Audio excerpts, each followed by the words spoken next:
Kinumpirma na po ni Pangulong Duterte na suicide bombing ang kambal na pagsabog sa isang simbahan sa Holos, Sulu. At ang mga sinasabing suicide bomber ay mag-asawa umano. Nakatutok si Joseph Mor. Suicide bombing daw ang nangyari sa magkasunod na pagsabog sa Holo Cathedral sa Sulu. Sinabi ito ng Pangulo sa pakikipag-usap sa media sa groundbreaking ng San Lorenzo General Hospital sa Malabon ngayong hapon. Ayon daw sa impormasyong ibinigay sa kanya, isang babae raw ang pumasok sa loob ng simbahan bago ang pagsabog. Kumbinsido ang Pangulo na Abu Sayyaf nasa likod ng insidente. Meron din daw ibinigay na intel information ang Indonesia tungkol sa mga posibleng pag-atake. We were already warned not only by Indonesia, by the rest of the... Kaya may umiikot na military doon. Kasi babae. Wala namang... It's not the norm in this country to yung mag-kap-kap ka ng babae. The other bomber was outside. There was no reason for him to be free. Either he was just passing by before blowing himself up. Ang problema yan kasi yung babae was wearing a cross pa.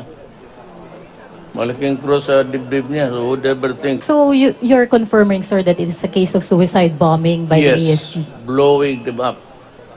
Babae, sir? Babae. So yung dalawang incidents, sir, dalawang babae? Lalaki yung isa, mag-asawa. Sa groundbreaking ng San Lorenzo General Hospital, nakiusap naman si Pangulong Duterte sa mga magulang, pabakunahan nyo ang inyong mga anak. Yung digbaksya lang, kung ayaw ninyo, okay lang. But lahat ng anak ninyo, hindi naman tayo nagkulang sa bakuna, because it is good and it is for the health of the person. Apparently there is a great drop dito sa mga vaccines sa diphtheria, tetanus, measles, and hepatitis, importante yan, AB. Polio. Mga kababayan ko, polio, bantayan ninyo yan unless you want a child na yung isa maliit, yung isa malaki. Ayon kay Health Secretary Francisco Duque, bumaba na hanggang 40% ang bilang ng mga gustong magpabakuna. Nababahala raw ang pamahalaan dahil dito at may sinisisi si Duque kung bakit ganito. Well, there is decreased coverage of measles coverage, no? To 40%.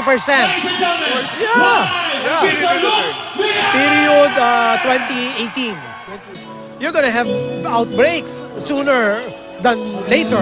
The Dengbaksha scare, okay, was very, very evident in many communities. They're afraid because they mistake the Dengbaksha for the other vaccines that have already been proven safe, effective, and free. It is actually, we've spent billions for those vaccines. So sayang naman.